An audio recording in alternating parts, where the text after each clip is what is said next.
नमस्कार दोस्तों, मैं हूं अनूप श्रीवास्तव और आप देख रहे हैं मेरा चैनल। दोस्तों, आज इस नए वीडियो में आपका स्वागत है और इस नए वीडियो में आज हम बात करेंगे लालू प्रसाद यादव एंड फैमिली की, जो एक बार फिर से लैंड फॉर जॉब स्कैम के तहत चर्चा में आ गए हैं। और इस लैंड फॉर जॉब स्कैम के तहत हो रही लालू परिवार से पूछताछ ने बिहार की सियासत को गरमा दिया है। लालू प्रसाद यादव एंड फैमिली की, जिनसे एक बार फिर ईडी यानी प्रवर्तन निदेशालय पटना में पूछताछ कर रहा है।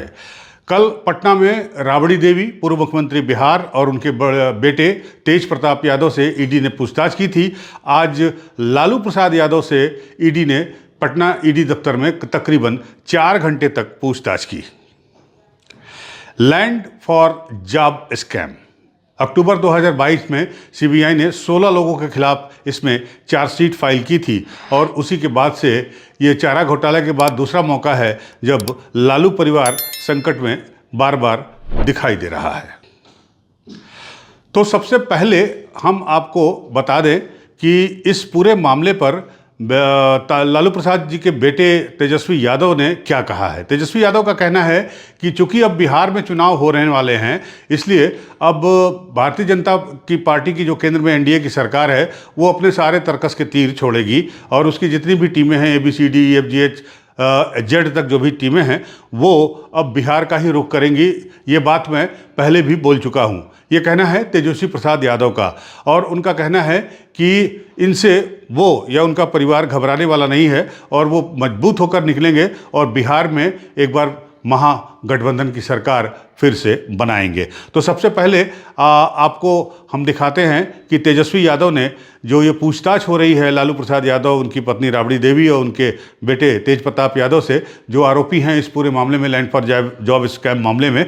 तो इस पर तेजस्वी यादव ने कहा है। फिर हम आपको बताएंगे कि आखिर लैंड फॉर जॉब स्कैम क्या है और इस पर जो है बिहार के जो बीजेपी के नेता हैं और जेडीयू के नेता हैं उनका क्या कहना है। पहले आप तेजस्वी यादव की ये बाइट। ये जब दिल्ली का चुनाव खत्म हुआ उसके बाद भी आप सब लोगों ने ये सवाल पूछा था, हमने क्या बोला? अब बीजेपी की ABCDEF A to Z जो भी टीमें हैं या जो बीजेपी के IT सेल हैं, अब केवल उनका काम बिहार में ही है। हम लोगों को कोई फर्क पड़ने वाला थोड़ी है। कोई आए जाए ठीक है, एक कानूनी एक व्यवस्था है, उस कानूनी व्यवस्था का हम सब लोग पालन करने वाले लोग, बुलाता है हम लोग जाते हैं, लेकिन होना कुछ थोड़ी है।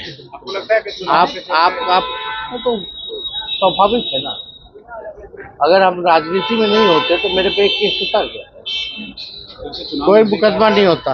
हम राजनीति में हैं, इसलिए पॉलिटिकल वेंडेटा के हिसाब से, राजनीतिक शरीर के हिसाब से मुकदमाएं जो है वो की जा रही हैं और इससे हम लोगों को फर्क पड़ने वाला नहीं।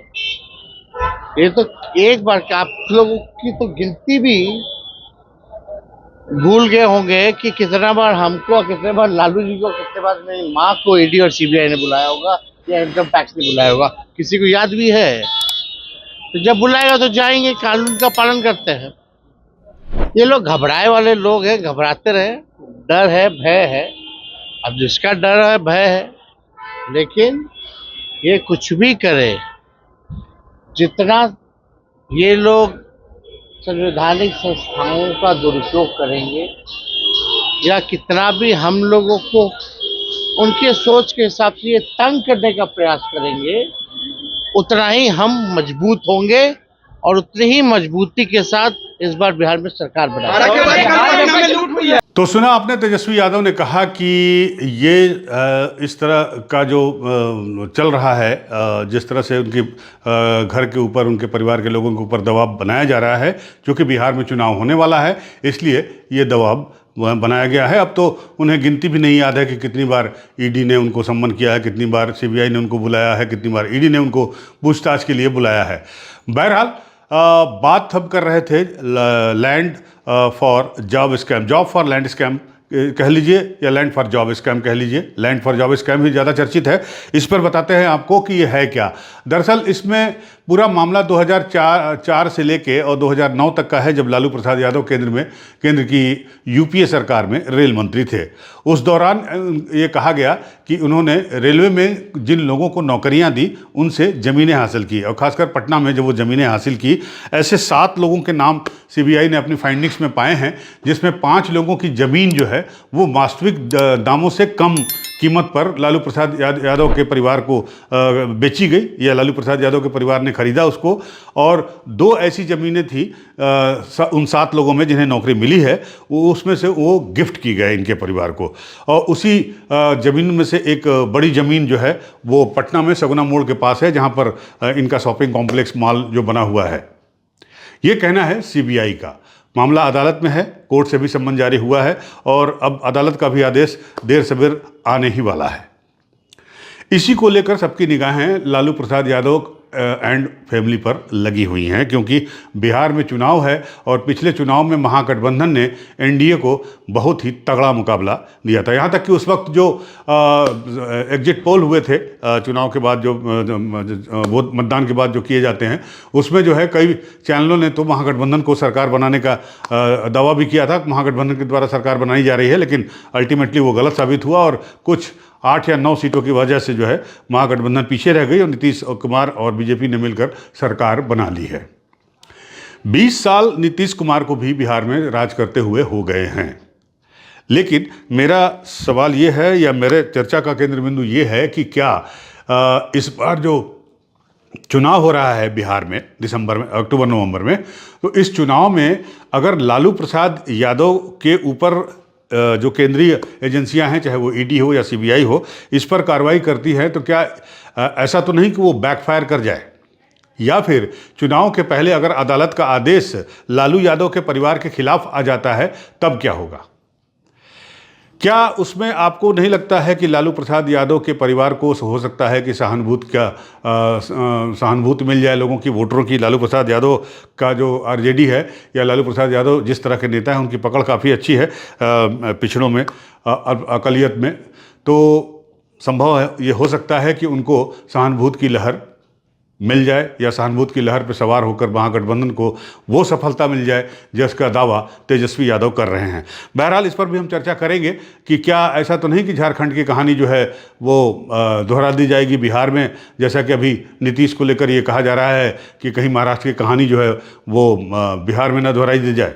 तो अब बिहार में महाराष्ट्र की कहानी दोहराई जाएगी या बिहार में झारखंड की कहानी दोहराई जाएगी, ये तो वक्त बताएगा। लेकिन फिलहाल लालू यादव से हो रही इस पूछताछ को लेकर, लैंड फॉर जॉब स्कैम को लेकर बिहार की जो सियासत है वो काफ़ी गर्म हो गई है और मुद्दा काफ़ी उछल गया है। आप पहले सुन लीजिए कि बीजेपी और जेडीयू के नेताओं का इस पर क्या कहना है, लालू परिवार के ऊपर वो किस तरह से बात कर रहे हैं। पहले आप सुन लीजिए, फिर उसके बाद हम चर्चा करेंगे कि बिहार में कौन सी कहानी दोहराई जाएगी। बने रहिए हमारे साथ। रुको यार, भाई हो गया। देखिए, संवैधानिक संस्था अपना काम करता है, ईडी हो, इनकम टैक्स हो, सीबीआई हो, ये संवैधानिक संस्था है, ये अपना काम करता है। जिसको संविधान में विश्वास है, इन संस्था का सम्मान करना चाहिए, इनकी जानकारी उपलब्ध कराना चाहिए, लोगों के बीच भ्रम नहीं फैलाना चाहिए। और ऐसे भी बिहार को जिन लोगों ने लूटा है, बिहार को जिन लोगों ने बर्बाद किया है, नेता हो या अफसर, नहीं बचेगा बिहार के अंदर। ये खुला एनडीए का चेतावनी है कि कोई भी नेता या अफसर जिसने बिहार के जनता की गाढ़ी कमाई लूटा है, बिहारी के विकास के गति को जिसने रोका है, वह अब नहीं बचेगा। मोदी की और नीतीश जी की सरकार है। आपके पार्टी के विधायक के पति जो गुंडागर्दी करते हुए नजर आए, उसकी जो है, बिहार में कोई भी गुंडा राज नहीं चलेगा। ये जंगल राज वाले लोग गुंडा राज लाने का जो प्रयास किए थे, हमने नेता प्रतिपक्ष के नाते खुलकर भी विरोध किया है। और सत्ता के लोग हो या विपक्ष के लोग हो, गुंडा राज लाने का प्रयास करेगा, विजय सिन्हा खुल करके उसका विरोध करेगा। दलितों को बासगीत का पर्चा दिलाने के लिए नहीं, अति पिछड़ा को शैक्षणिक उत्क्रमण के लिए नहीं, बल्कि भ्रष्टाचार के कारण राज्य के पूर्व मुख्यमंत्री माननीय लालू प्रसाद जी की धर्मपत्नी राबड़ी देवी जी आर्थिक प्रवर्तन निदेशालय पहुंची। जिस सरकार का केंद्र में समर्थन कर रहे थे, कांग्रेस के नेतृत्व में सरकार, तीसरे मोर्चे की सरकार, उसी कार्यकाल में जब किंग मेकर ये बने हुए थे तो घोटाला दर घोटाला सतह पर आया। पटना में 43 बीघा 12 कट्ठा 16 दूर जमीन अपने भाई के परिजन को भी नहीं बख्शा। न फुलवरिया में कोई बख्शा गया, न सेलार कला में बख्शा गया। नौकरी के बदले जमीन दो। लालू प्रसाद जी ऐसे व्यक्ति के रूप में याद किए जाते रहेंगे कि भ्रष्टाचार जैसे सामाजिक अपराध के लिए पूरे परिवार को न्यायिक लपेटे में ले लिया। और इससे बड़ा और क्या कलंक की गाथा हो सकती है लालू जी, कि आपके पिताजी का भी नाम पुकारा जाता होगा, आपका नाम पुकारा जाता होगा जब कोर्ट में, तो यह उस परिवार के लिए तो शर्मसार करने वाली घटना है। तो ये थे बयान जेडीयू और बीजेपी के नेताओं के, जिनका कहना है कि जो लूटपाट या लूटा गया है लालू परिवार के द्वारा बिहार को या बिहार वासियों को, वो पैसा उन्हें वापस करना पड़ेगा। ये बयान कल नीरज कुमार ने भी दिया था, आज भी वो यही बात कह रहे हैं। बहरहाल हम फिर से वापस आते हैं महाराष्ट्र की कहानी या फिर झारखंड की कहानी। कौन सी कहानी बिहार में चुनाव के बाद दोहराई जाएगी, चुनाव परिणाम जब आएंगे उसके बाद। तो अभी पहली चर्चा ये चल रही थी कि नीतीश कुमार को लेकर तमाम संशय उठाए जा रहे थे, तमाम आशंकाएं जाहिर की जा रही हैं या की जा रही थी, खासकर नेशनल मीडिया के द्वारा भी, कि क्या नीतीश कुमार मुख्यमंत्री बने रहेंगे या मुख्यमंत्री बनेंगे अगर एनडीए की सरकार बीजेपी वहाँ पर बिहार में बनती है। तो हालांकि इस पर पिछले 3-4 दिनों से विराम लग गया है। तमाम बीजेपी के नेताओं, चाहे वो सम्राट चौधरी हों और चाहे विजय कुमार सिन्हा हों या कोई भी नेता जो बिहार का बड़ा नेता है, सबका यही कहना है। यहाँ तक कि चिराग पासवान ने भी कह दिया है कि नीतीश कुमार ही मुख्यमंत्री होंगे। बहरहाल ये अलग विषय है, लेकिन अब दूसरे विषय पर आते हैं, लैंड फॉर जॉब स्कैम के मामले पर। इस मामले में अगर लालू प्रसाद यादव का परिवार परेशान होता है, जैसा कि तेजस्वी यादव का आरोप है, या फिर उसके पहले अदालत का कोई फैसला इस परिवार के खिलाफ जाता है, या कहीं खुदा न खास्ता इनका परिवार इसमें दोषी साबित हो जाता है, जैसे चारा घोटाला में दोषी साबित हुआ था, तो उसका क्या होगा? क्या बिहार में उसका असर एनडीए के लिए पॉजिटिव होगा या एनडीए के लिए नेगेटिव होगा? कि क्या ऐसा तो नहीं कि बिहार में जो बिहार की जनता है, खासकर लालू प्रसाद यादव का जो वोटर है, वो सहानुभूति बटोर ले जाए, लालू यादव का परिवार बटोर ले जाए, तेजस्वी यादव बटोर ले जाए, जैसा कि झारखंड में हुआ। झारखंड में यही हुआ था। झारखंड में ईडी ने हेमंत सोरेन को गिरफ्तार कर लिया, उन्हें जेल भेज दिया, और उसका नतीजा ये हुआ कि झारखंड में जब चुनाव हुआ तो झारखंड मुक्ति मोर्चा जो सोरेन की पार्टी है, वो सहानुभूति के रथ पर सवार होकर और वहाँ पर सरकार बना बैठी। बिहार में क्या होगा? बिहार में सहानुभूति लालू प्रसाद यादव को मिलती है या नहीं मिलती है? क्योंकि इसमें एक मुद्दा और भी है कि 20 साल से नीतीश कुमार की सरकार है, और ये नहीं भूलना चाहिए कि पिछले चुनाव में ही नीतीश कुमार के खिलाफ एंटी इनकम्बेंसी थी और इस चुनाव में भी रहेगी। तो अगर लालू प्रसाद यादव का परिवार इसमें आरोपित दोषी सिद्ध होता है, जेल जाता है, या कोई इस तरह की बात सामने आती है जो लालू प्रसाद यादव के परिवार के सदस्यों के खिलाफ जाती है, तो क्या इसका फ़ायदा महागठबंधन को बिहार के चुनाव में मिलेगा, नहीं मिलेगा? बनी रहेगी हमारी इस पर नज़र। आप भी हमारे साथ बने रहिए, और अगर आपको हमारा ये वीडियो अच्छा लगा हो तो हमारे चैनल को लाइक और सब्सक्राइब ज़रूर कीजिएगा। मिलते हैं आपसे अगले वीडियो में, तब तक के लिए नमस्कार, जय हिंद।